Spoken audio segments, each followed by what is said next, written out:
Hello and welcome to this feature interview. I'm Emily Carrier, and this man I have for the feature interview today really needs no introduction. His face is on shirts now all across campus.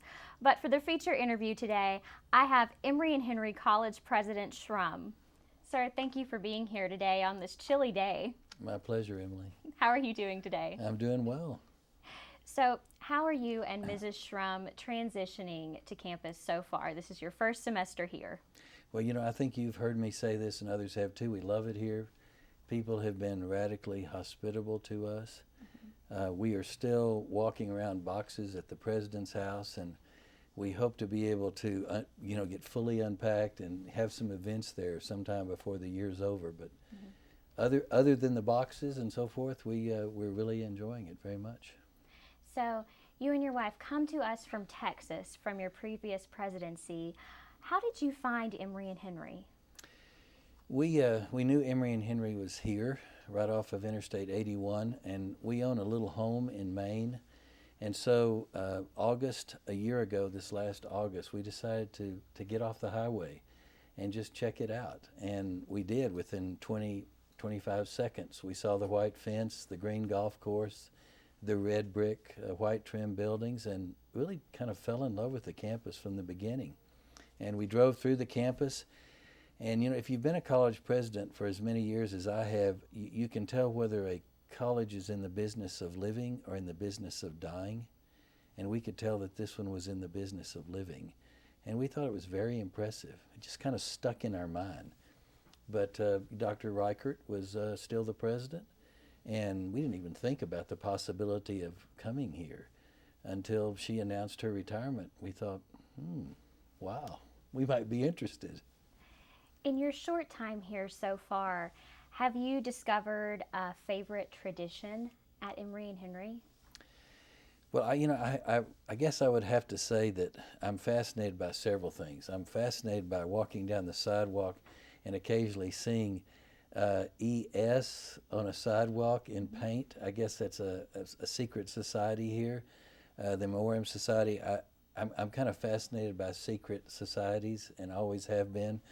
I think it's fabulous that at homecoming, almost half of our living alumni come back for homecoming. I know of no other institution in America that has that many of their living alumni who come back for homecoming. That's fascinating. It's always fascinating to me who is or who isn't sitting on the wall near the duck pond around noon. I mean, the duck pond is such an iconic place, and there seems to be a couple of people who are always there, and then maybe two or three others who I haven't seen before, and I love to just stop and visit with them and see how things are going.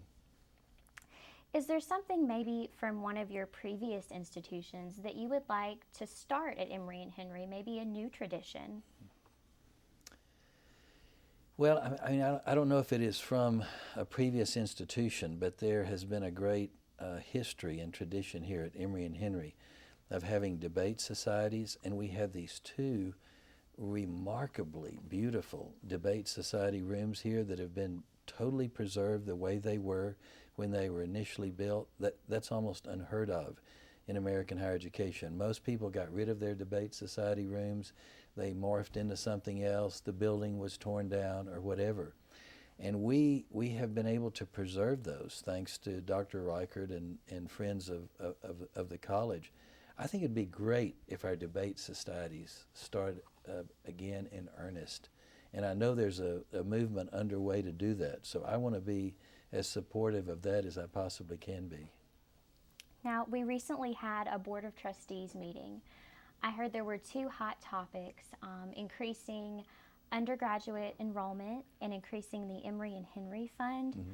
Really quickly, I just wanted to get kind of your reaction on those two issues.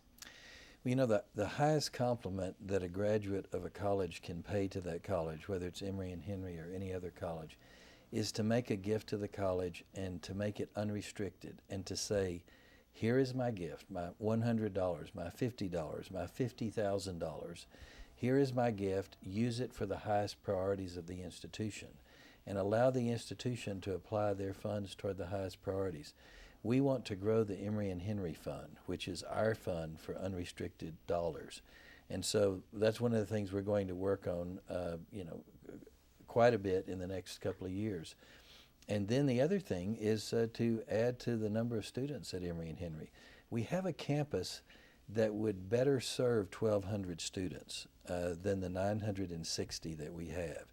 In other words, we have a lot of capacity here, and we need about 300 more students. And so we're going to be working hard to add at least 300 more students to Emory and Henry in the next 3 years.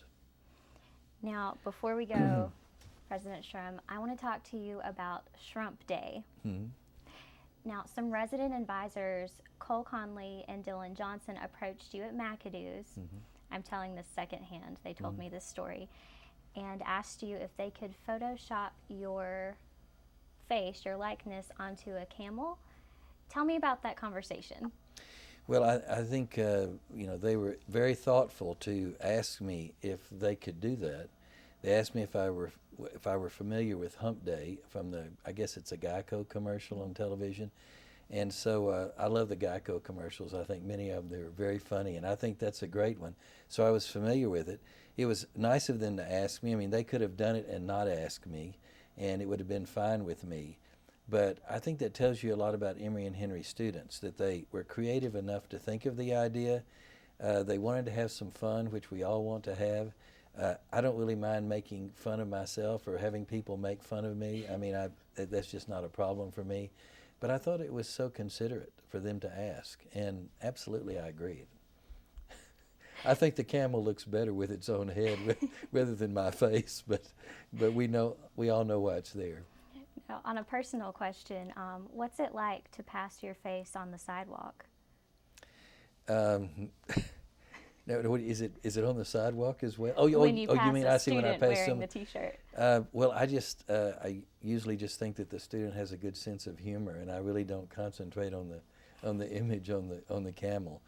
But I just think our students are a lot of fun. I think they're very friendly, and they're genuinely friendly and caring.